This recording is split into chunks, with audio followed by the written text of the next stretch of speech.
Grr, arg. Welcome to my Mojo Dojo Casa house. Wait a minute, scratch that, reverse that. Welcome, welcome, welcome to the first episode of season 6 of the Mixtape Podcast. I'm your master of ceremonies this evening.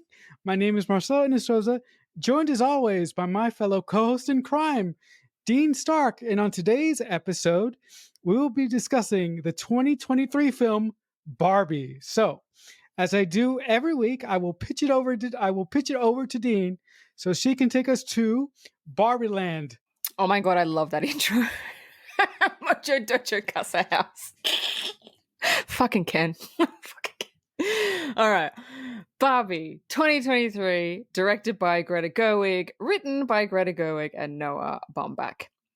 So if you don't know what Barbie's about, this is the premise.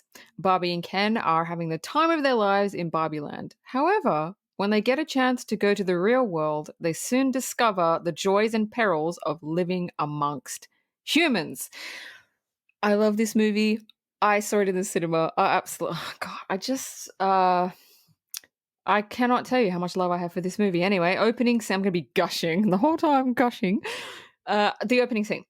So we see little girls playing with baby dolls, and there's Helen Mirren, such a legend.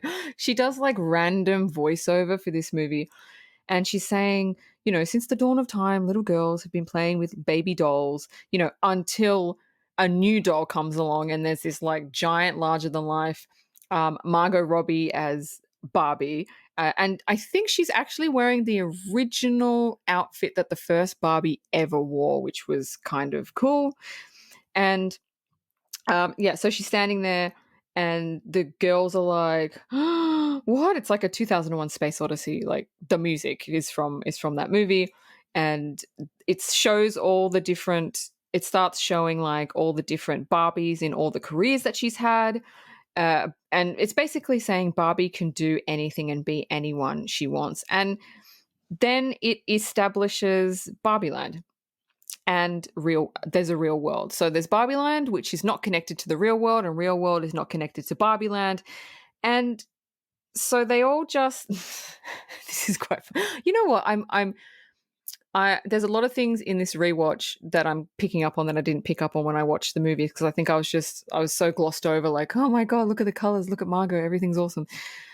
But it establishes in the beginning, when it introduces Barbie Land, that the Barbies that live in Barbie Land know about the real world. They're aware of it, but they think that the real world is like Barbie world, where women run everything and everything is perfect, because why wouldn't they think that? But I love the opening scene. It establishes Barbie. It establishes there's the Barbie Land. It establishes that there's a real world as well.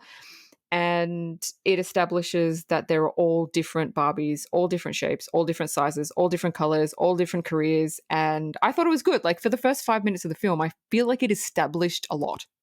I love the opening to this sequence with the little babies when the little babies were playing with the baby dolls, and they started to see the giant version of Margot Robbie. How Greta Gerwig panned up the classic Barbie dress, and Margot Robbie just flips off her shades, and they hang on her nose, and she gives them a little like wink to the camera. I thought that was great. I love the push into Barbie world, and I love how plastic and how artificial everything looks. Yeah. The physical set for Barbie looks fan-fucking-tastic, and I absolutely love the first shot when Margot gets out of bed and she flips her legs over the bed. She actually like stands up on her tippy toes, and to me that was like one of my favorite shots of the movie. And when I say that, I'm not that type of person, but there was something that was like, oh, that's so cool. And then Ash, when she's getting ready, like her normal routine is she takes a shower. There's no shower. I love the artificialness of it all, and it's so good. I didn't actually pick up on the thing that Dean said, that the Barbies actually knew that the real world actually existed, but they thought it was like Barbie Land. I thought that Barbie was sort of like unaware of the real world. That is something that I missed my first time around. Yeah, I love the aesthetic of Barbie Land because, yeah, it does look plastic. I love that they used that visualization, because that is everything. Everything in this movie, except when they go to the real world, is like out of like you've just bought it from the store and just set it up. And I love how everything's pretend. Like you said, Barbie takes a shower, Barbie takes a drink, and it's nothing's real, because when you play with Barbies, it's pretend. Like nothing is real. And I love how they put that in the movie, that nothing is real in Barbie Land because it's not a fucking real place. And I just love the way it looks. It's all pink, it's all happy, it's all positive. Every single female in Barbie Land is named Barbie, which I found hilarious, because why wouldn't there be? Because they are all Barbie. But I find it funny. So Barbie gets in her car, which I want so bad, the pink car. Oh my god! I want to live in Barbie Land. Can I just fucking say that right now? I want to live there. Actually, at the movie theater when I went to go see this movie when I went to go see this movie during Barbenheimer, they were actually selling the car in Like the the in the life-size lobby. car? No, like a toy version of Oh, it. a Yeah. toy version. Oh no, I want the real one. Oh, okay, you Real want the one. real one? Okay, well I can't help you there. The real one. Oh my god. I wonder if I can get anyway, sorry, I'm stuck on the fucking car. So anyway, Barbie drives through Barbie Land, and it's so vibrant. It's so awesome the way that it looks. And we see all the other Barbies, some of them are working in construction, some of them are astronauts. There's a White House that's pink, and Barbie's driving through the place going, hi Barbie, hi Barbie, hi Barbie, hi Barbie. Everybody's fucking named Barbie. And I just thought, fuck, that was so funny. So we realize everybody's named Barbie, yeah. And all the men are named Ken. And then there's Alan. Fucking Michael Cera is fucking hilarious. I love him. I think the comedy that he brings, he's not in it much. But he does play a discontinued doll named Alan, and he's just, nobody wants to talk to him. Nobody wants anything to do with him. And he's just standing there by himself. And, Barbie's like, hi, Ken. Hi, Ken. Hi, Ken. He's like, hey. He's just standing there. Like, nobody wants to play with him. But before I go on with the rest of the scene when we meet Ken, what did you think about when she's driving through Barbie Land and Alan and all of that quickly? I loved when she's driving through Barbie Land and you see the artificialness of the world. I mean, there's a point when she actually looks up and she sees Space Barbie, and it's really, really cool. And in the background, as she's driving through the town, you see what looks like the Hollywood sign, but instead of saying Hollywood, it says Barbie Land. It's just so great, I know. and you're right. There's something so innocent but so funny because nothing is real in Barbie world. Like Yeah. I wish I could go to this place because in this place dreams do come true because you actually make them yourself. There Yeah. there are no consequences for anything. Yeah. So No, I so exactly. I'm like so I'm like I bet if Barbie world was real, you could use it for therapy purposes to help out really uh, Oh, that's a good re- idea. You could. right? Really depressed people. Yeah. It would bring them right out of it. Yeah, yeah, yeah. Also, I did find it quite funny that everybody in Barbie Land was actually a variation of Barbie. Yeah. One quick word on Alan. Yeah. Michael Cera as Alan was a revelation. I love that fucking guy. And you know why I loved him? Because nobody wanted to play with him. I'm like, Yeah. yeah, yeah. I feel you, brother. I feel you. Yeah. Oh my god, he was so good. So now we meet Ken. Now listen, to be honest, when I first saw Barbie in the cinema, I didn't I was like, Ryan Gosling, I don't know. Like I always thought he was the wrong casting choice. I thought Margot Robbie was like fucking you could never get a better Barbie than her. Like that was fucking if there was ever spot on casting, this is it. But Ken, I was like, I was so unsure through the whole movie. But watching it the second time, I was like, you know what? He's not that bad. He's actually not that bad. What I know you like Ryan. So what do you reckon about Ryan cast as Ken? For me, he was a logical choice. I mean, I'm sort of biased towards Ryan Gosling because I love him as Sebastian from a movie that we'll talk about in the future. Mhm. Um, but I feel that he really he really complimented Margot Robbie specifically well, and the way that he the way that he perceives the way that he's obsessed with getting Barbie to look at him or say his name. I found that to be the cutest thing and the most frustrating thing ever, because we all go through that stage in life when we want somebody to notice us, and Mm, that somebody that we want to notice us is just not giving us the time of day, and it's mm, so disheartening and it's so fucking sad. mm. But in Barbie Land, it's like amplified because everybody throws it in his face that he keeps trying to get he keeps trying to admit his feelings that he has for Barbie, but Barbie doesn't want anything to do with him because he's a Ken, and nobody Yeah. likes Kens. Nobody Yeah. plays with Kens. I've never actually seen Ryan Gosling do comedy, and he's actually really good at it because I like The Notebook. I do like The Notebook, actually. I know I'm a horror person, but I do like The Notebook. And I think he's a really good actor, but I've never seen him do comedy, but he's really good at it. So we meet Ken, and I mean, he looks like a fucking Ken doll. He does. It's just perfect, practically perfect in every fucking way. And we're at the beach. Now, I love the aesthetic of the beach because the water is plastic, because everything's plastic. Barbie's pool is plastic. Like, it's just a sticker on the ground. This movie, I fucking want to live in Barbie Land so bad. And he sees Barbie. He's like, "Hey, Barbie, watch me surf." And she's like, "Oh no." And so he's like trying to impress her, so in love with her, runs to the surf. And obviously it's just plastic. So he just like bounces off, and like he's so embarrassed. The other Kens are laughing at him. He's got this rivalry with one of the other Kens, who I actually really like. I was trying to think what's his name. His fucking name is Ken. Everybody's name is Ken if they're a guy. But yeah, we learned that he has an issue with the other Kens. He's got this they know he has a thing for Barbie, but they keep laughing at him because they know she doesn't have a thing for him. And there's this whole scene, I think it's expertly written by Greta, where, you know, Ryan Gosling's Ken comes up to the other Ken. He's like, "Come on, I'll beach off right now." And the other one's, "All right, well, let's beach each other off." And as an adult, it's funny. As a kid, though, you would be laughing too because, oh, it's a beat. You know what I mean? Like, they don't understand. And I think that the dialogue in this movie is so good because kids and adults can watch it. Kids will get it to a point, but adults will also get it to a point. So it's kind of the dialogue is melded for both adults and kids, and that's really, really difficult in screenwriting to do, to have adults get a joke but have the joke land differently with kids. So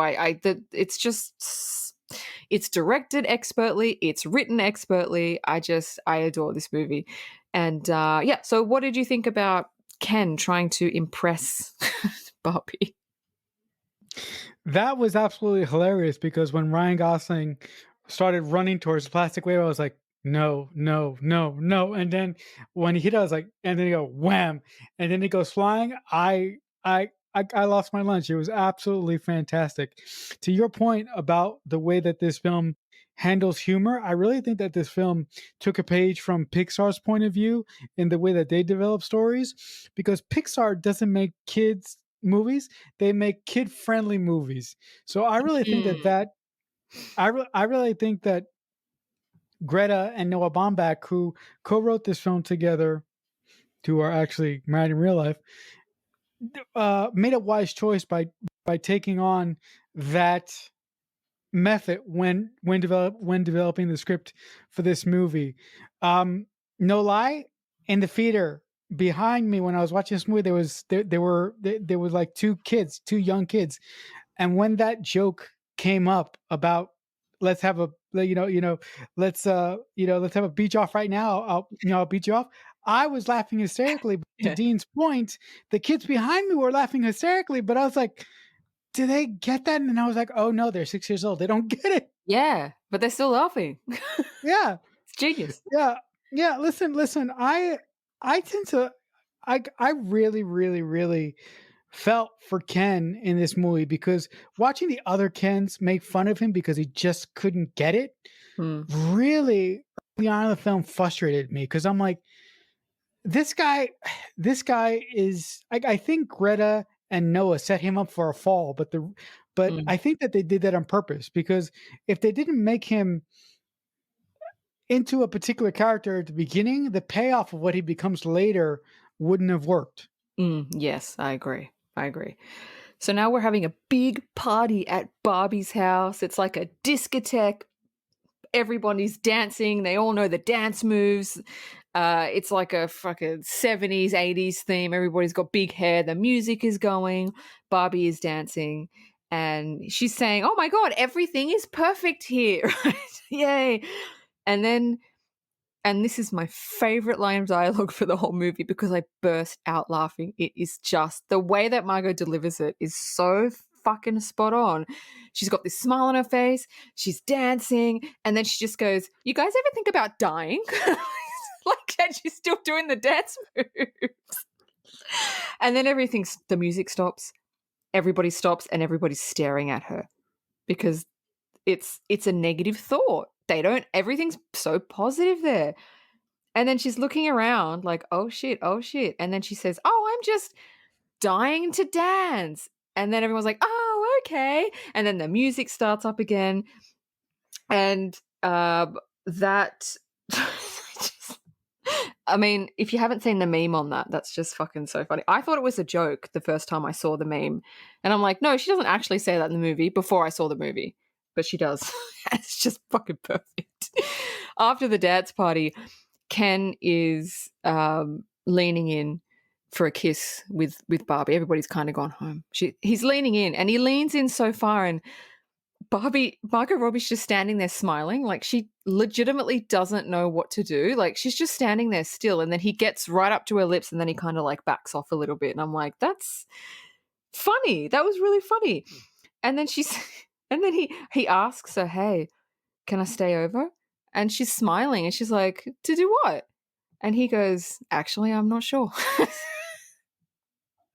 Because of course he doesn't know. She doesn't know. He doesn't know. They're inanimate objects. And then she goes, oh, I don't want you here. And his face is just like, oh. And she's like, it's girls' night forever and ever. And then she turns to her house and all the girls are there going, woo, girls' night. And then she goes into the girls, into the place and like starts playing with all the girls and stuff. And Ryan Gosling standing out there like, fuck. But just the way that Ryan Gosling delivers the lines and the way that Margot plays off of him and the way that he plays off of Margot, it's just really funny. It's really funny. Yeah, no, it's absolute gold. If the chemistry between Margot Robbie and Ryan Gosling didn't work in this movie would have been dead on arrival. You mentioned the dance sequence. I love that moment too, but I love that moment for a completely different reason. The way that Greta pans in to Margot Robbie, and then but before the sequence starts, Margot Robbie does a clap, and then and then the dance sequence goes, and then Greta does that slow push in on Margot's face, and then she says it. Do you guys ever think about dying? And I thought that was great, but I love that scene because of the camera work that Greta does in that moment. When after the party, when Ryan tries to get that kiss from Barbie/Margot, it was the most agonizing laugh out. So awkward. It was the most agonizing laugh out moment of the entire film because, like Dean said, he's going, he goes in, and he gets to such a point where you're like, dude, what am I going to do? Am I going to back off? Like, what am I like? He didn't know what to do. And that's like the most hilarious part of it. And the fact that Barbie says, oh, we can't do anything tonight because, tonight's girls' night. And then, and she says, oh, wait a minute. Every night is girls' night. I felt so bad for this guy. And I think that's what Ryan Gosling does so well.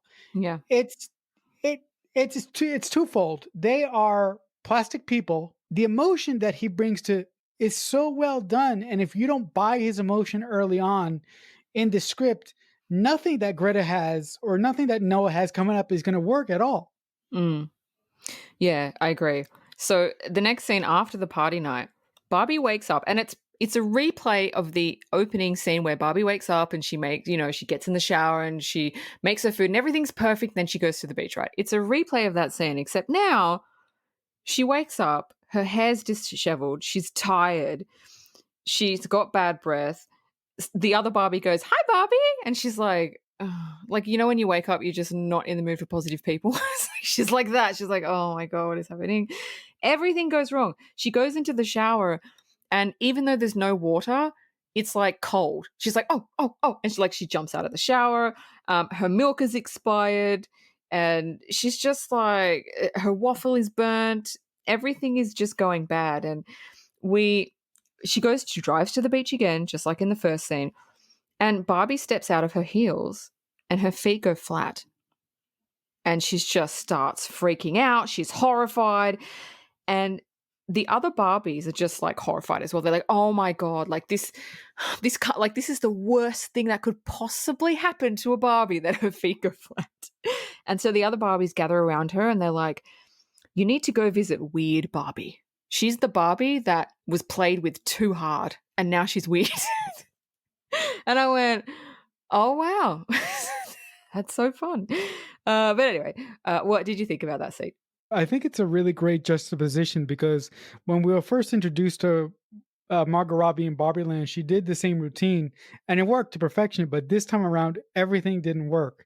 And my absolute favorite moment is when she sort of finishes getting dressed and she's at the top of her Barbie house looking to float down into her car like she did in the opening of the movie, but she fucking falls off the roof. And I go, I mean, God forgive me. It's, uh, I wouldn't wish that on anybody, but hey, we're talking about a movie, that's called Barbie. Mm. But the other moment that I absolutely lost my mind is when her feet go flat.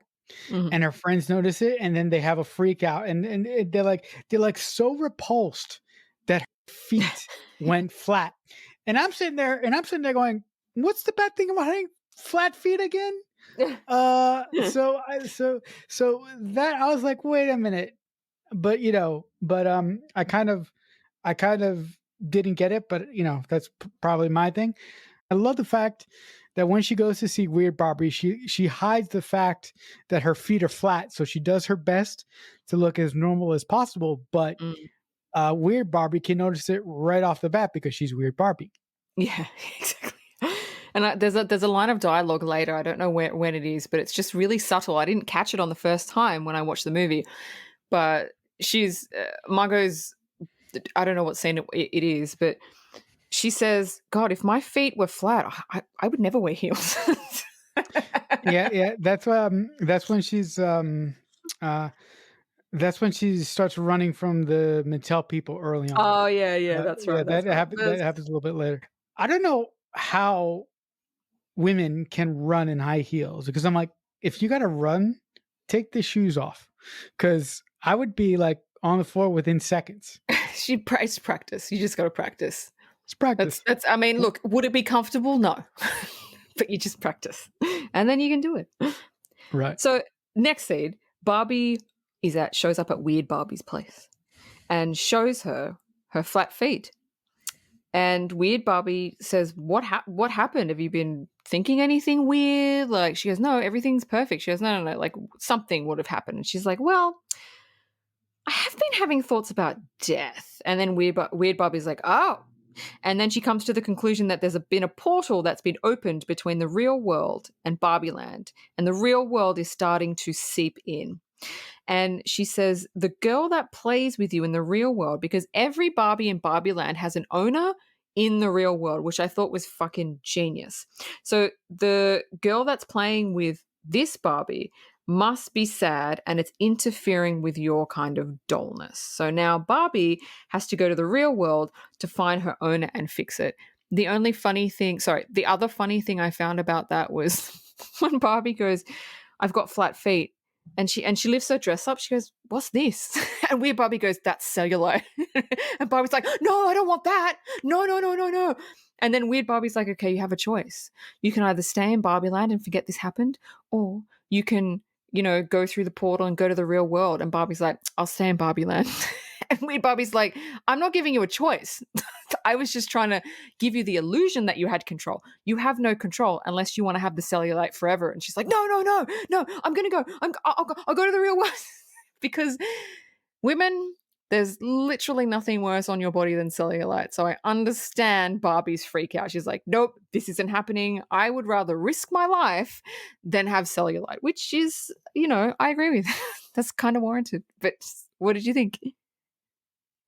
I really like the scene because the thing that I like about this movie from a writing perspective is that Greta and Noah Baumbach really, really don't waste any time.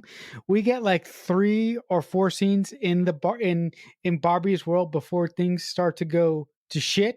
She goes to see Crazy Barbie, and Crazy Barbie gives her the breakdown of what she thinks is happening to stereotypical Barbie, and she makes the exposition scene so entertaining. I just thought that it was a really good scene, and it was exposition, but it wasn't boring exposition. So I really think that this was a great turning point for the show. I mean, for for the film. Now Barbie sets off to the real world to try and fix whatever is happening. As she's driving, Ken appears in the back seat and gives Barbie just a heart attack, and she's not happy. She doesn't want him there, but he says, "Please don't make me go back. I'm going to look really uncool to Ken." And it's just like, what the fuck? So she's like, okay, did you bring your rollerblades? And he's like, puts them up. He goes, yeah, I never go anywhere without them. She's like, all right, okay, you can come. So they travel to the real world and they're rollerblading down like Venice Beach. And they're really wearing like fluorescent, multicolored like leotards, like Margot is, and Ryan is wearing like just fluorescent like shorts and like a shirt. And they look out of place. And so they're rollerblading down the Venice Beach. And Barbie, and I didn't catch this on the first time I watched it. Barbie feels really uncomfortable. She's just like, because everybody's looking, all the men are looking at her. And she's like, I feel really uncomfortable. Like, I feel like I'm on edge and I don't know what it is. And Ken's like, oh no, I feel really admired. I love this attention. And I think that that's accurate. And I like I said, I never noticed this when I watched it the first time, but that is true because when people, like especially men, a lot of them stare at women, we get really uncomfortable. But if they stare at men, and even if women stare at men, they feel really admired. So it was really, really nice for Greta and Noah to put that in because that is they're showing the difference between how men and women kind of respond to things. And Ken points out that it feels like everything's reversed here. Like it feels like men are in charge. And then what have I written here? Oh, a guy grabs Barbie's ass. They get booked. And even the cops are like being really slimy towards Barbie. And she's like, I think we need to like change outfits. And so they change outfits into cowboy attire. And now Barbie's wearing full pink cowboy outfit with hat. And Ken is wearing a black cowboy outfit with a hat, which is not much better, but it's hilarious. Yeah, I thought that was really smart on Greta's point of view to when Ken and Barbie go into the real world to give Barbie a sense of uneasiness when the men start to look at her and when the individuals who are around her and Ken start to notice that they're like something out of like a 80s video. I thought that was absolutely genius. And I really love the part when Barbie tries to go up to the construction workers, and she thinks that they're all men working there, but as she walks up to them, she sees the guys, and the guys say, awful things to her. She gets a nice, that dumb guy touches her on the ass. She gets arrested. Like Dean said, the cops that are booking her are saying some skeezy things and things that are kind of uh, um, just things that make you feel unsettled. And I really love the part when they get the idea to change clothes and they're walking out of the secondhand store where they got the clothes. Margot Robbie looks fantastic. I'm like, that's not much better because No, it's not. I was like, That's worse. I was like, I was like, isn't the point here to make you less attractive, To not blend. more attractive? Yeah, exactly. But Exactly. I just think that I think that Greta and Noah did such a good job by presenting two different realities: Barbie world, where everything is run by Barbie, and the real world where everything is a little bit different, to put it nicely. Yeah. Yeah, exactly. So Barbie is trying to figure out how she's going to find her owner. And she sits down at a bus stop, and Ken is being really annoying. And she's like, "Go away, go for a walk." And he's like, "What, like, so over here?" And as he's walking away, Ryan Gosling does the funniest shit. He's walking away, but he's staring at her. He's looking at her, like really creepy. And she's like, "Just go, just go away." And he's like, all right. So he goes, and we go with him. We follow him a little bit, and everything. He's kind of bombarded with male, I don't know, maleness, I guess. He realizes that the world is actually run by men, not women. And this totally changes his psyche. He's like, what? Men are in charge? And it's just so funny because he just, he walks into like an office building and he's like, "I'd like to be an executive, please." And they're like, "Do you have like the qualification?" And he's like, "Isn't being a man enough?" It's just like, because he doesn't know. He's like a child. He doesn't know. But like his whole venture into this is a man's world, and then he sees Rocky and these strong men and men working out in the gym and cowboys on horses and doing really manly stuff. And he's like, whoa, this is crazy. Meanwhile, Barbie is sitting at the bus stop and she closes her eyes and she connects to her owner and she starts feeling her feelings and seeing her life. And that is, I I feel like that is true, because if you've got like an owner and you're the doll, like you would have some sort of a connection. So I thought that was really cool. And she, after she senses where her owner is, it's a really really sweet part. She looks around at all the people that are around her. Some are sitting on benches, some are walking, some are having conversations, some are arguing, and she's looking at people experiencing different emotions. And I didn't catch that in the when I was watching it in the cinema. And then she starts smiling because the only emotion she knows is happiness. But she's looking around and there's someone crying, there's someone arguing, there's someone smiling, there's someone laughing, and she's like, "Oh, there's like a whole spectrum of emotions." Like she's a child learning this for the first time. And then she looks over and there's an old lady sitting across from her at the bus stop. And this was so beautiful. And she looks at her, she goes, "You're really beautiful." And the woman goes, "Yeah, I know." But not in a cocky way.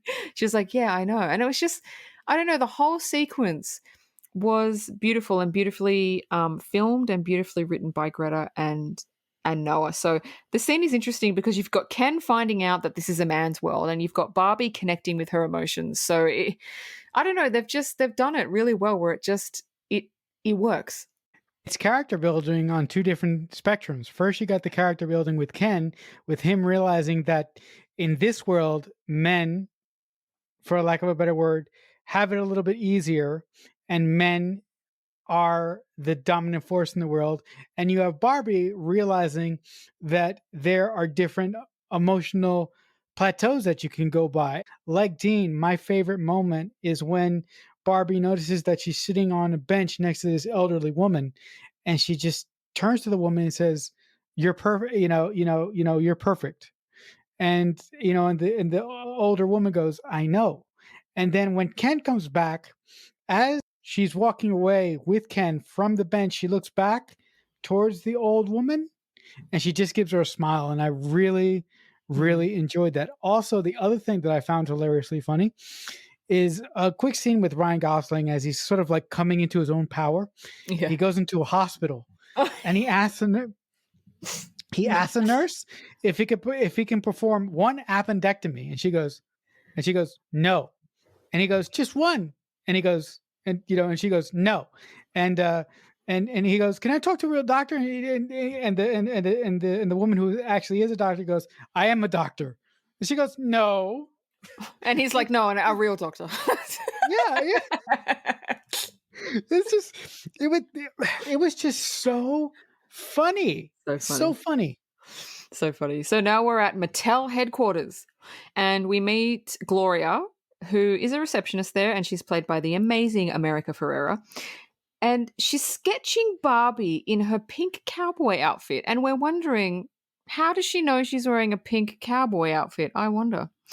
So we go to a board meeting of Mattel that is run solely by men. And they are informed that Barbie and Ken have escaped Barbie Land and they're in the real world. So now the hunt is on for Barbie and Ken from Mattel. I really didn't like the Mattel people, because if I wish that, I mean, I understand why they had to be in here, but I wish the top Mattel person wasn't played by Will Ferrell, because I every time just don't like him. every time that I see Will Ferrell, and granted, I'm not a Will Ferrell guy either, but every time I see Will Ferrell, Mm. I think of Buddy the Elf, and I just want to hit him in the face. Yeah, I don't like him. Uh, I feel like he yeah, was just they could have cast anyone else. yeah, I know, and like I do, I mean, I mean, don't quote me, dear listeners, but I do believe that he was a late addition to the film. I think Mm. initially he told Greta and Noah no, but Mm. I believe they wore him down. Anyway, I thought it was really interesting.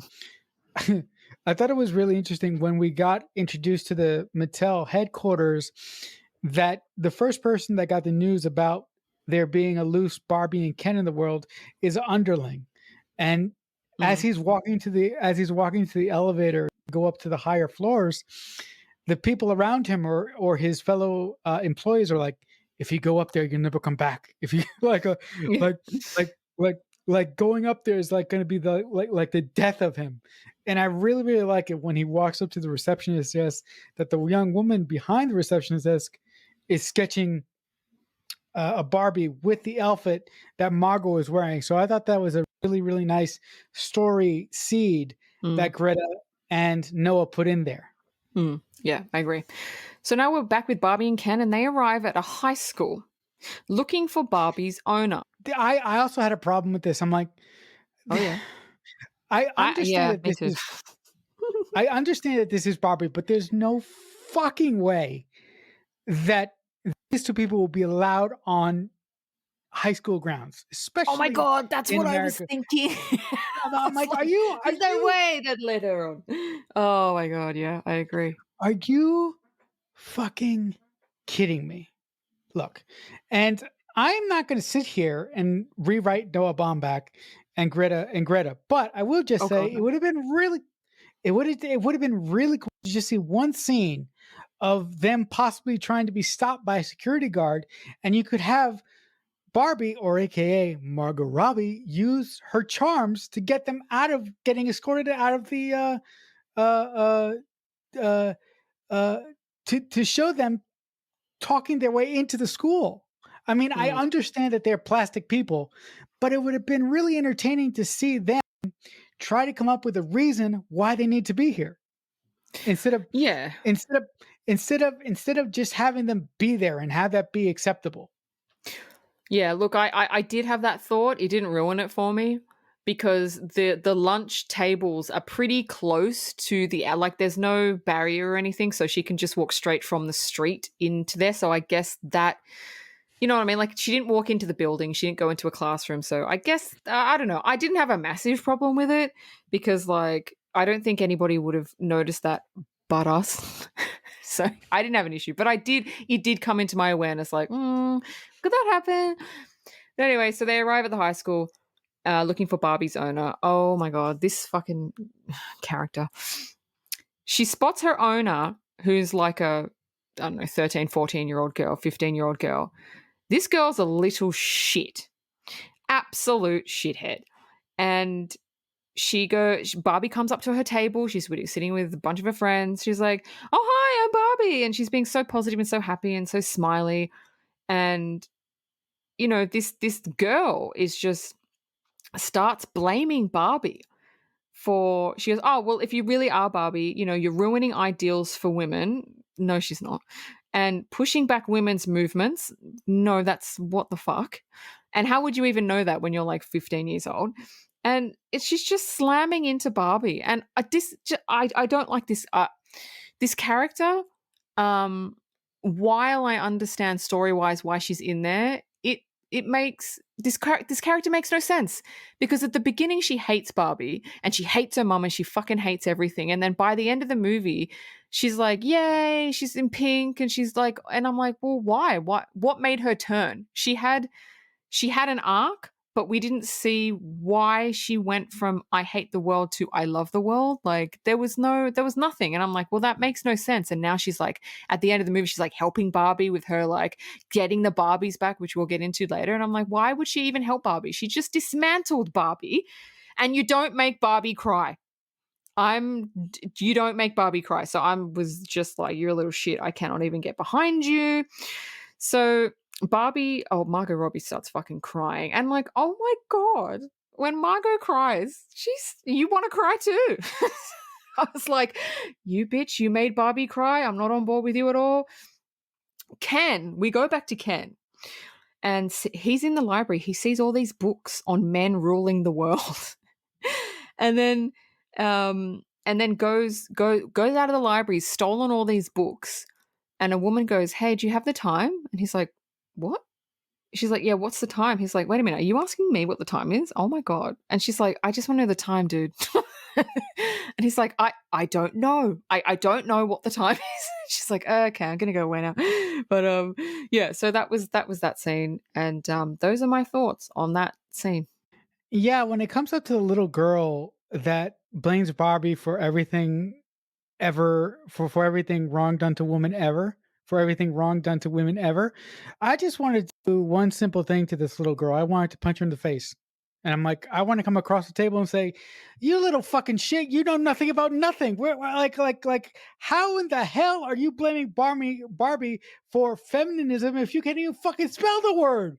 You mentioned that her story arc was poorly done, and I'm like, okay, she's mad at her mom. That's something, okay, but why is she mad at her mom? And where does that outburst come from when she's talking to Barbie? I could fix that. Give her a son of a bitch boyfriend.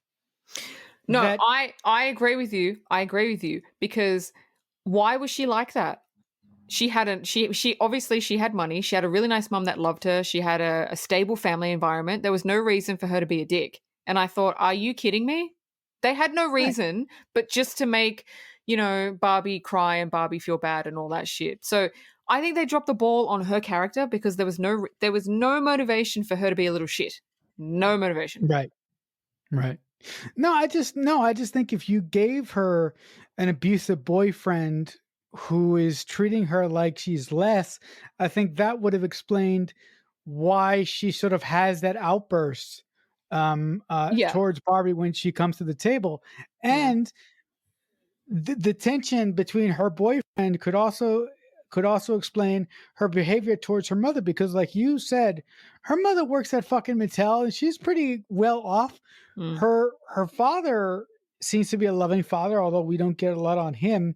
So I think if Greta and Noah would have done that, I think that her character would have worked better for me. But to be honest, it just should have been the woman who works at Mattel and Mm. Barbie, and I would have just Yeah. Yeah. thrown out the little girl character, because I don't think that I think that she was put in this movie as a device, and Yeah. she didn't really serve that much of a purpose Mm. for me, if at all. Yeah. So before we get into the next scene, we see a short clip of Ken, and he's heading back to Barbie Land. He's gone. He's gone back.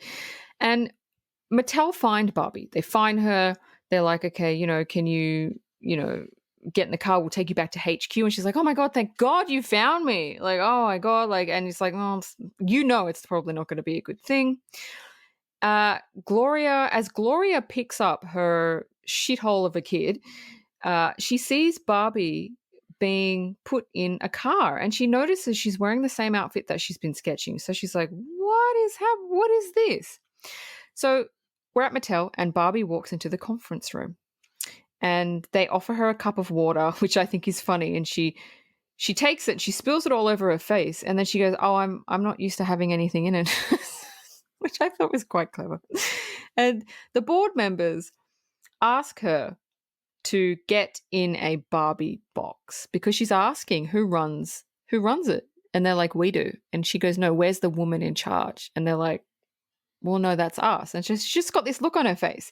And then they bring out the Barbie box, which is basically a life-size box of what you would actually buy Barbie in, which is super cool. And it's interesting. They're like, okay, we need you to get in the box. And I didn't catch this on the first time that I watched it, but I caught it now. And I realized that what Greta and Noah were going for with this scene wasn't simply it's just a fun scene. Now, for the kids, it would be a fun scene. Oh, Barbie's going to get in a box. How cool. It's life size. But if you actually look deeper into it, it's actually a metaphor for men telling women to stay in your lane, stay in your box, be quiet and look pretty. That's exactly what it was. And I was like, oh my God, this movie with the metaphors. And I was like, yes, that's what it is. She steps in the box and just as they're about to tie her hands, she's like, oh no, I don't want to do this. I don't want to do this. So she escapes. she's like, so I just need to go to the bathroom to fix my hair just so it looks good in the box. And they're like, yeah, okay. So she starts running through Mattel trying to escape. She runs into a room that looks like kind of like a farmhouse kitchen. And she meets an older woman named Ruth. And there isn't much going on there, but I think they just wanted to introduce the character, this little old lady named Ruth, and she'll come back later. And she tells Barbie how to escape the building. She runs out of the building and Gloria pulls up in the car and tells her to get in, and she does. And we find out, this is still the same scene, we find out that Gloria, America Ferrera, is, what is it? Barbie started to, Gloria is actually the owner of Barbie, not the kid. Those were her Barbies. And she's started to feel sad and she's started to feel depressed. And because Barbie is her doll and she has a connection with Barbie, it has seeped through to Barbie. And Barbie asks if any of her drawings, this is so funny, have any of your drawings of Barbie have thoughts of death and cellulite? And America Ferrera's like, yes, irrepressible thoughts of death, Barbie. That would be a hilarious Barbie to have. And then Barbie decides to take them back to Barbie Land to try and fix it because she thinks that's the solution. If I take my owner back to Barbie Land, everything will be okay. Everything will go back to normal. So that was that scene. Yeah, I really think that Greta and Noah have a really good handle on metaphors in this movie. I think, and the best one happens in the chunks of scenes that Dean just went through when Margot Robbie as Barbie tries to get into the box, and as the plastic tabs are coming to restrain her hands and her feet. It's just a really good view. It's just a really good analogy for how women in American society are expected to be one way. And here's the funny thing. They don't do that to us. We do that to them, which is which is even more fucked up. And so that's the one moment where I was sitting in the movie going, "Oh, that's just fucking great," but it's true. Yeah. Just but also just quickly, I got a real laugh out of when Barbie is trying to escape, running through the office cubicles, and stupid Will Ferrell is running after Barbie, but he's running after Barbie in the most stupidest run ever. So I was like, what the fuck is this? So that really gave me a jolt. I didn't like how the lady was like corded off in like a secret area. That scene didn't work for me. If Greta wanted to introduce that character, she should have been in the boardroom. I think but then it comes back later and explains why she's not in the boardroom. Right. Yeah. Well, yeah. But also just real quickly, I love when Barbie gets in the car and we figure out that Barbie's owner is actually the mother and not that stupid kid that I wanted to punch in the face and strangle. Yeah.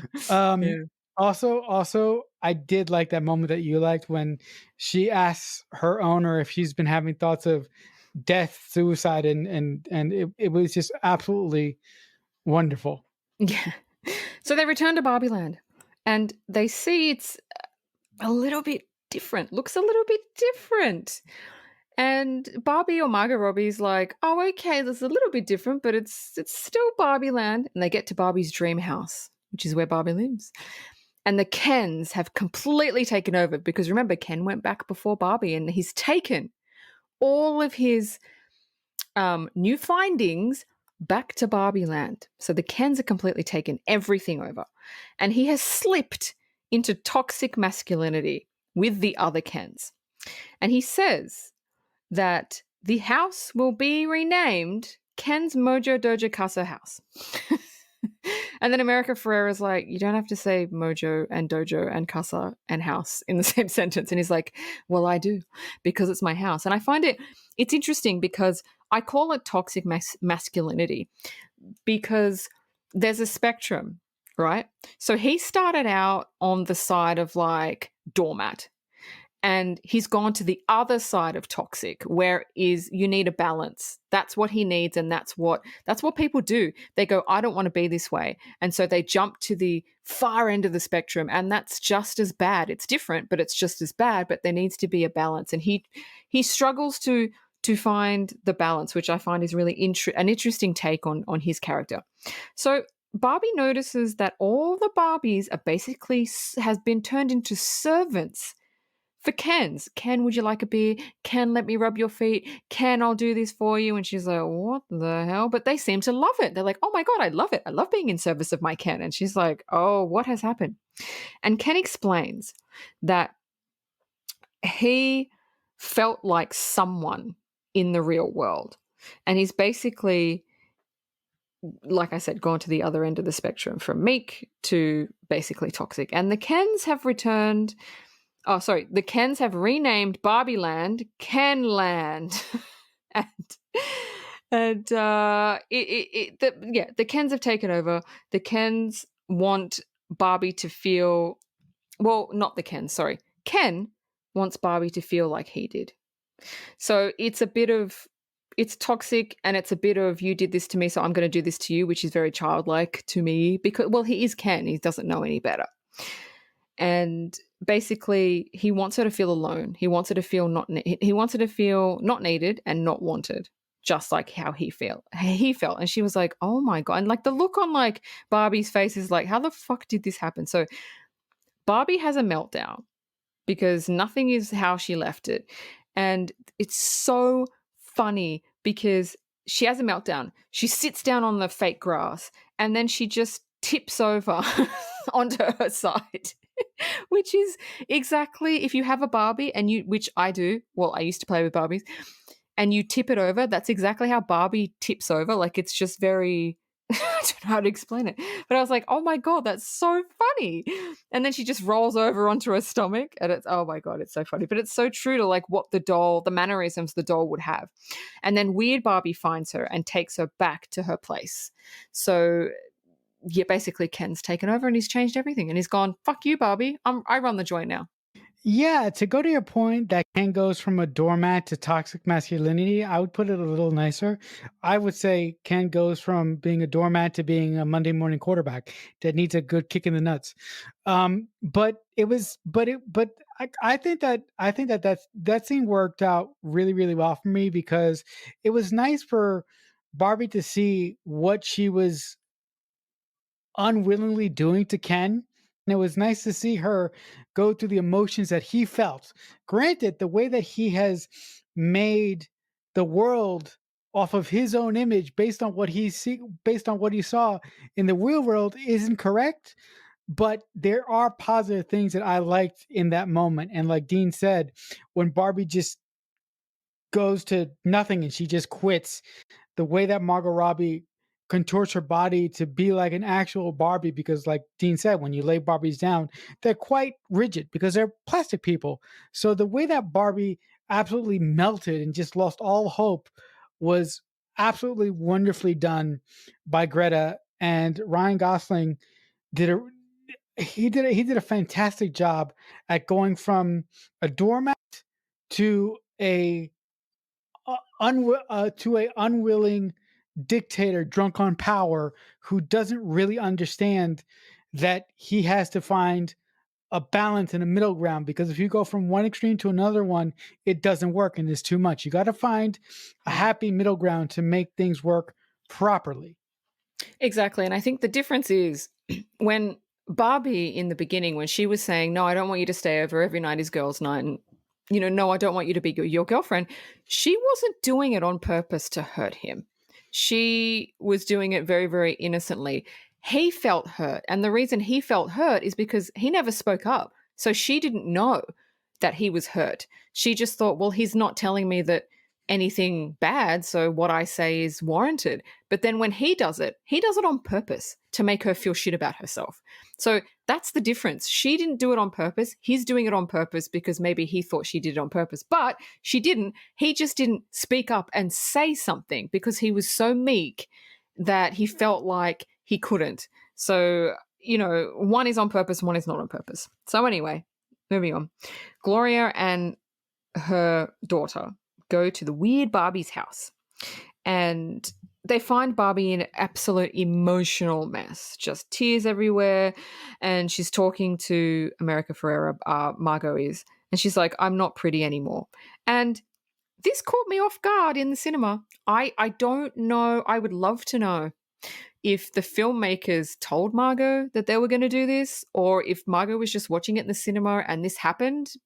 But when Helen Mirren comes in, when Margot Robbie has said, "I'm not pretty anymore," and Helen Mirren, the voiceover, goes, "Note to the filmmakers, Margot Robbie is the wrong person to cast if you want to make this point." I burst out laughing in the cinema because it's like fourth wall shit. And I was like, oh my God, that is so funny. So anyway, Gloria is trying to calm Barbie down because Barbie doesn't know what to do. She's sitting down, she's crying, she's like, "Everything's wrong, I don't know what to do." And now she gives her famous speech. I'm going to read the speech out because I have it here. And it is one of the most powerful female speeches that I've ever heard because everything in it is right. And every single woman I've talked to, they have gone, the only thing they say about that movie, they say obviously they love it, but they go, "The speech." And I was like, "The speech?" And they're like, "It's spot on." So this is the speech that Gloria gives to Barbie to kind of get her out of her funk. "You have to be thin, but not too thin. And you can never say you want to be thin. You have to say you want to be healthy. And also, you have to be thin. You have to have money, but you can't ask for money because that's crass. You have to be a boss, but you can't be mean. You have to lead, but you can't squash other people's ideas. You're supposed to love being a mother, but don't talk about your kids all the damn time. You have to be a career woman, but also be looking out for other people. You have to answer for men's bad behavior, which is insane. But if you point that out, you're accused of complaining. You're supposed to stay pretty for men, but not so pretty that you tempt them too much or that you threaten other women because you're supposed to be part of the sisterhood, but always stand out and always be grateful. But never forget that the system is rigged. So find a way to acknowledge that, but also be grateful. You have to never get old, never be rude, never show off, never be selfish, never fall down, never fail, never show fear, never get out of line. It's too hard. It's too contradictory, and nobody gives you a medal or says thank you. And it turns out, in fact, that not only are you doing everything wrong, but also everything is your fault. And I just got chills reading that out because it's true.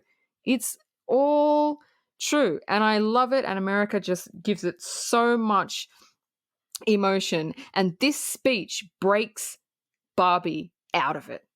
And she's like, oh my God. And she's just had this realization.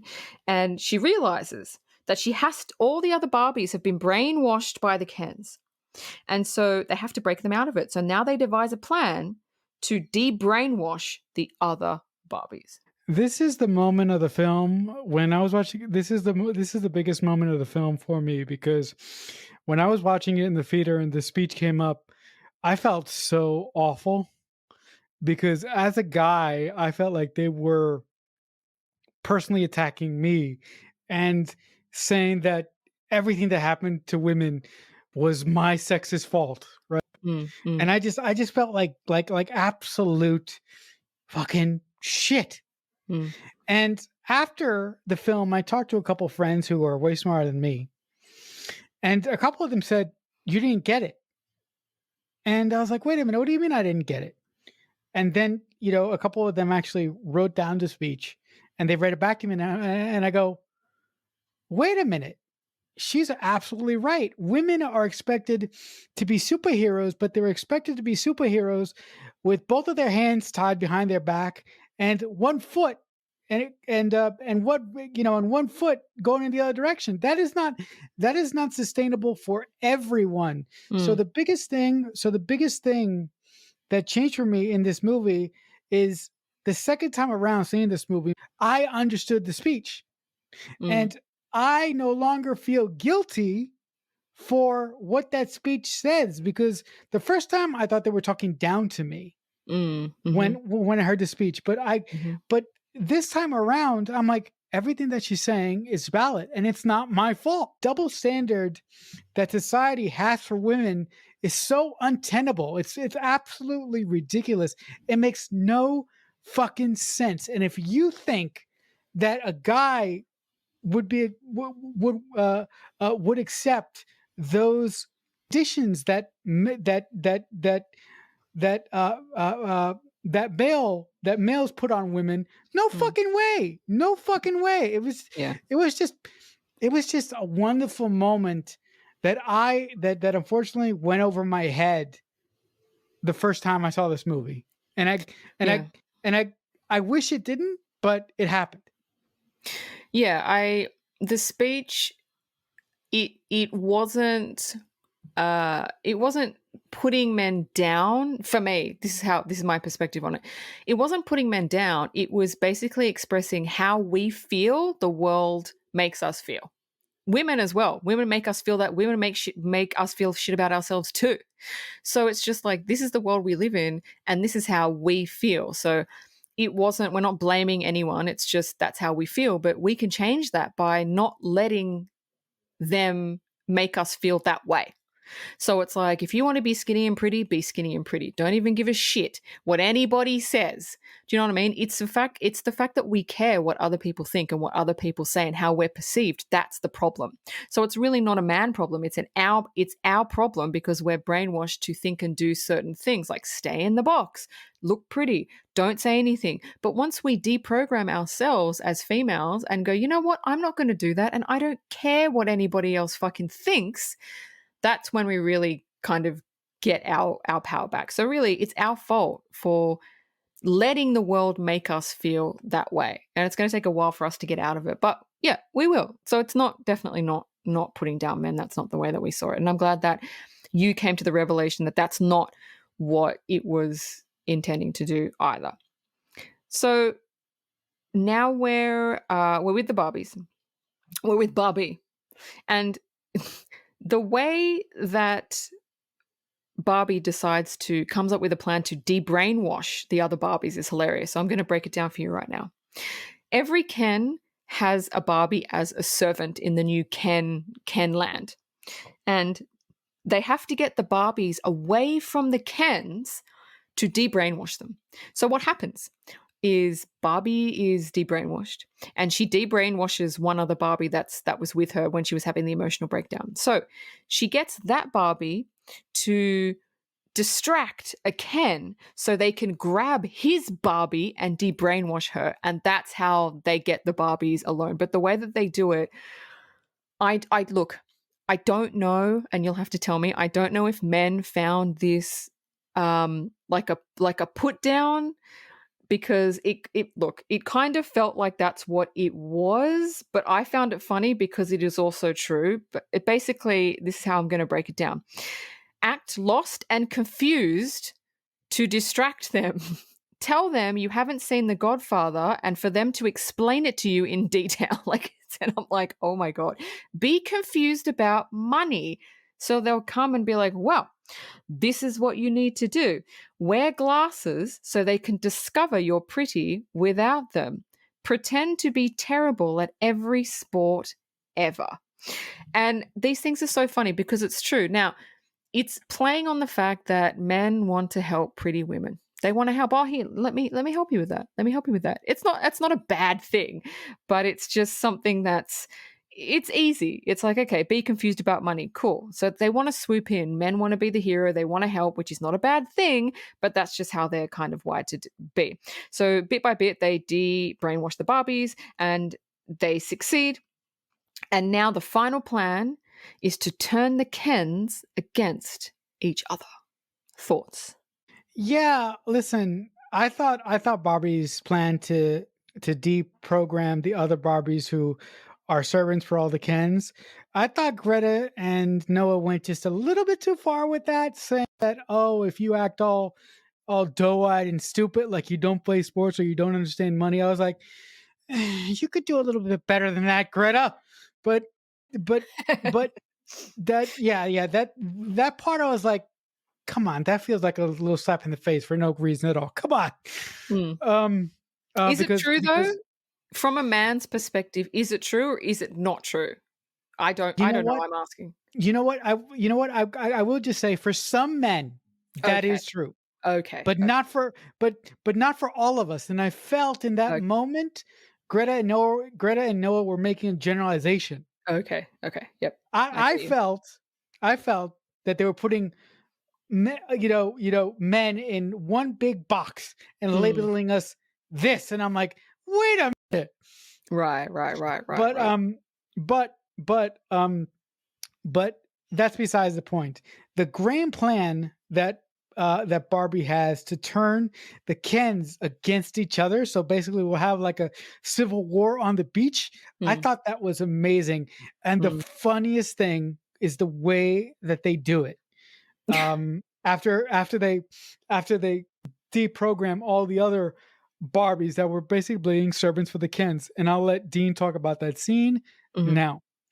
So Barbie asks Ken if she can be his girlfriend, and he's like, he's trying to like act all cool about it, but we know he's gonna say yes because he fucking loves Barbie, and Barbie knows it, so she's manipulating him, and he says yes, yeah, yeah, yeah.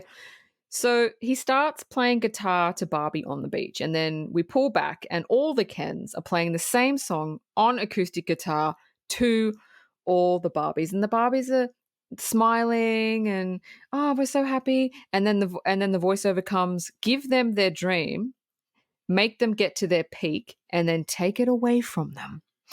So Ryan Gosling is playing to Margot on the beach, and there's a ping, and Barbie gets this oversized fucking smartphone out, and she's looking at it and she's laughing as if somebody's texted her something. And she's giggling, and Ken stops playing and he goes, who you texting? Like, so jealous. And then she's like, oh, nobody. And he grabs her phone and he sees it's another Ken. It's the Ken he has a rival with. And he's like, Ken! And so he gets so mad. And then Barbie goes and sits with him and he starts playing guitar to her. And it's like, he just gets so mad. And then all the other Barbies start getting up and sitting with other Kens, making all the other Kens jealous and angry at all the other Kens. And then there's a voiceover that says, you play on their egos and petty jealousy and you turn them against each other. And that's what happens. That's that scene. I absolutely love that, but the thing that was agonizing the shit out of me was not the fact that Barbie was setting them up for a fall. I absolutely hate the fucking song The song. that the Ken. Yeah. I'm Yeah. like, this is like having you, this is like having that frog ringtone from the early 2000s shoved up my ass and saying, here, you're going to listen for the whole rest of your life. That was agonizing. But I love when Margot pulls out the oversized smartphone and plays on Ken's insecurities, Yeah. and he grabs the phone and he goes, you're having an affair with Ken? I thought that was absolutely genius. Yeah. And it was just so sad to see to see Ken's to see all the Ken's worlds be destroyed when all the other Barbies got up and just walked away. The scene that happens next when Ken goes, okay, the only way that we're going to solve this is if we fight with the other Kens, and his group of Kens goes, if you call the other Kens, how are we supposed to know on the battlefield when you say kill the Kens? How am I supposed to know that you're not? How am I supposed to know who you want me to kill if all our names are Kens? And I'm like, Mm. that is so funny. It's so ridiculous. It's so funny. Yeah. Yeah. So now, yeah, so basically the Barbies want to distract the Kens because the Kens have a plan to change the constitution in the White House to have Kens ruling everything. So they need to distract them so they can't sign it. So they can be distracted from it. So there's a massive war between the two warring Ken tribes on the beach. The girls are all watching, fucking smiling and laughing like their plan has gone perfectly. And then there's the look. I told you when I saw this in the cinema, I was like, oh, fuck off. You are not having a song and dance sequence. Like, I cannot stand this shit. I was just like, nope, not having it. But I have to say, upon rewatching the movie, it's actually not that bad. I don't love it. I'm not a song and dance person. I don't love it. But it's not that bad, okay? I'm just going to say it now. You will never hear me say that again. I didn't mind it. And then all the Barbies go to the White House and they stop the Constitution from being changed so that, you know, the Barbies stay in power. And it's so funny because after the Kens stop warring, they become friends again because that's what happens. Like, guys beat each other up and they're like, let's be friends. And then one of the Kens goes, weren't we supposed to sign that Constitution thing today? And Ryan Gosling's like, oh yeah, we were supposed to do that. It's funny. And that's that scene. Yeah, listen, I really like the Battle of the Ken sequence. I really think that they should have got more meta with it. Like, I would have really enjoyed it if one Ken was fighting another Ken and he pulled his arms off, and like there would Like be they no popped blood out. because yeah, That'd be would have funny. been that would have been so cool. That'd be funny. Also, I love the stupid Mattel guys being in the middle of the field, and the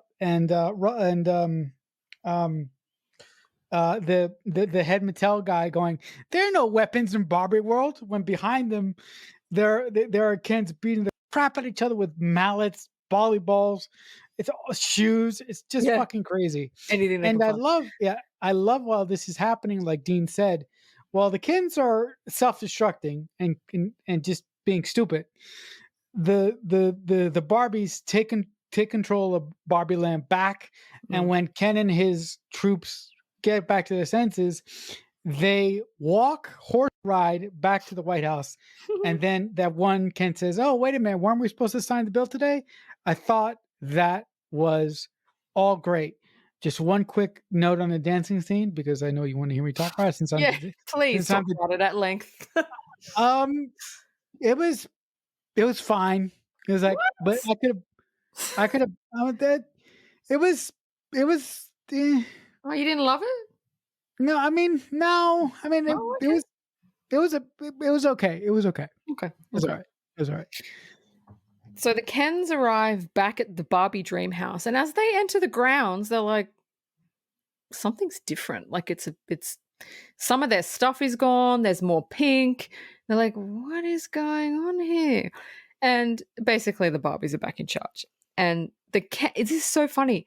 The Kens don't know what to do, and they're just standing there like, bro, I don't know what to do. Yeah, I don't know what to do either. Which is, again, I didn't catch this in the first time I watched it, but when I watched it again for this podcast, I was like, oh, that's kind of the reaction that men have when women do something that they're not expected to do, but really well. And men just don't know. They're like, I don't know what to do now. Oh, I don't know what to do. So again, it's a generalization, but I definitely caught that if that was what they were going for. And then Ryan Gosling, he just bursts out crying. He runs into the house, bursts out crying because he doesn't know what to do. It's like, well, we can't fight them. Like, what do we have to do? And then there's a really nice scene between Barbie and Ken. And Barbie tells Ken that she's sorry for taking him for granted because she really didn't mean to. She didn't realize what she was doing or how it made him feel. And he says he doesn't know who he is without her because it's not Ken, it's Barbie and Ken. And Barbie says, you have to figure out who you are without me. And it's a really beautiful scene, really beautiful emotional scene. And now Barbie can't figure out where she belongs because as you can see, like through the movie, in the beginning, she had big hair. She was perfectly coiffed, pink. Everything was perfect. And by the end of the movie, she's wearing like this beige dress. She's got this like half up, half down, sandy blonde, not blonde hair. Like she's just even aesthetically looking, she's had a makeover just by all the emotional stuff that she's been through. So she can't figure out where she belongs. And then Ruth comes along and appears and says, I created you so you wouldn't have an ending. And it's like, oh, so we find out that Ruth is actually the creator of Barbie. And Barbie says she doesn't feel like Barbie anymore, which she wouldn't, because when you go through growth, you kind of shed your old self. You don't feel like that person anymore. And you really do feel like, where do I belong? Like, I'm not that person. But it's kind of like a transitional state where you find out kind of who you really are. I mean, this is where the movie stops being funny and starts being like actually serious.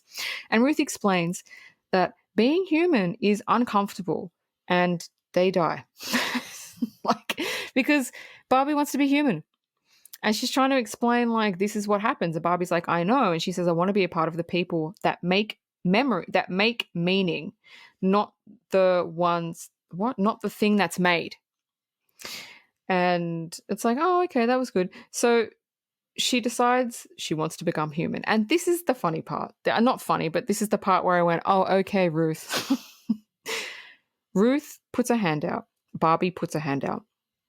And they put their hands into each other's. And Ruth shows her all the, like, there's this lot of snippet scenes of what it means to be human. You know, the birthday parties, you know, there's growing up, there's running in the rain, there's kissing, there's all these, the fireworks. Like, she's showing her all these beautiful things that life is, conveniently leaving out all the shit parts. I was like, Ruth, babe, you cannot show someone one side. You have to show them both sides. Otherwise, how are they going to make a choice? But she showed her all the positive shit, leaving out all the shit parts of life. Okay. So I don't know. If Barbie was shown the shit parts, would she have done it? I don't know. Maybe. But she's so innocent and naive. She'll learn quickly that life is pretty crap most of the time. So yeah, what did you think about the Ken thing, the Ken breaking down thing, the Ruth thing, the Barbie wants to be human now? What do you? I know that's a big saying, but what do you think? My favorite thing about Ken understanding that he has to learn. My favorite thing about Ken finally understanding that he has to learn who he is without Barbie really reminded me about the a scene from one of my favorite TV shows where one of the characters says, you know, I have to learn who I am without you, and if I can function without you. And I just thought it was a really, really nice moment. But a really, really funny part of Ken's breakdown, when he starts shedding his clothes and he throws it off the roof, the clothes stop and they actually show you when it was manufactured. And the clothes that Ken is wearing is like classic Ken clothes. So I don't know if you I don't know if you actually caught that, but that's actual Barbie clothes that Ken was Yeah. wearing. Oh yeah. Oh yeah. Part of the line that was just really cool to me. Oh yeah. The whole thing with Ruth and how she sort of tells her about life and how she shows her all the happy parts of life without and leaving all the shit parts out. For me, I think that was a step too far. Um, Yeah. by Greta. Yeah. The whole sequence just felt off to Mm. me. It didn't play right. And I understand what they were going for, but to me it was like, okay, the creator of Barbie is a god or what?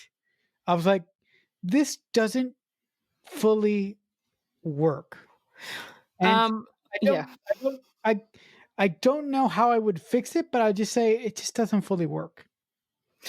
Yeah, Ruth didn't turn her human. Barbie turned herself human because she wanted to be. So basically, in Barbie Land, you are what you want to be because it's pretend, right? It's made up. So if Barbie wants to be this perfect Barbie where everything goes right, she will be. But because of everything she's learned, she wants to be human. So all she has to do is go, I want to be human, and she's human. So Ruth didn't do anything. It was Barbie that changed herself into being human. That's how I got it anyway. Right. I would have preferred something else over the floating void thing. Floating That's just void. Yeah, I get you. I get you. But that scene actually brought me to tears in the cinema. It was so beautiful and the dialogue was so good. I was just like, I don't know, I was not brainwashed because that sounds bad, but I was in it. I was in the scene. I was right there, and like Margot's acting is so good. Like she look, I'll never say a bad word about Margot. I was so fucking biased towards her because she doesn't do anything wrong. Like acting wise, I don't know who she is or what she does in her personal life. She could be horrible, I don't know. But like acting wise, she just doesn't do anything wrong. She's just so fucking good. But her performance got me. And I was like, I felt what she felt. And that is the mark of an amazing actor. The final scene of the movie I was so giggle worthy. Gloria is dropping Barbie off at an appointment, and she goes, "You got this. You got it, girl. Go in and just you got it." So Barbie gets out of the car. She walks into the office building. She walks up to the receptionist, and the receptionist says, "Hi, how can I help you?" And she says, "I'm here to see my gynecologist." And that's when it ends. And I went, "Oh my god, that's actually genius. That's actually genius." Yeah, the ending of this movie, I was in stitches. Again, the little kids behind me were like, "Huh?" But I was You'll know when you're older. yeah, I was like, but by the way, the little kids behind me, both of them were little girls. So I'm like, Oh, you'll definitely you'll know when you're older. you'll know. All right, that's the end. Okay, you want to go to your trivia? Of course. So, trivia is the song I'm Just Ken that Ryan Gosling sings was actually written as a joke. And the writer sent it was one of Greta's like friends, sent it to Greta, and Ryan Gosling liked it so much he advocated for it to be in the film, but it wasn't originally supposed to be in there. Yeah, I love that song. That song fucking rocks. Yeah. I knew you would. I knew you would. It is catchy. It is catchy, I do admit. So when Barbie is sitting at the bus stop, there's an older woman that is sitting there and she tells her that she's beautiful. The older woman on the bench is actually an Oscar award winning costume designer named Anne Roth.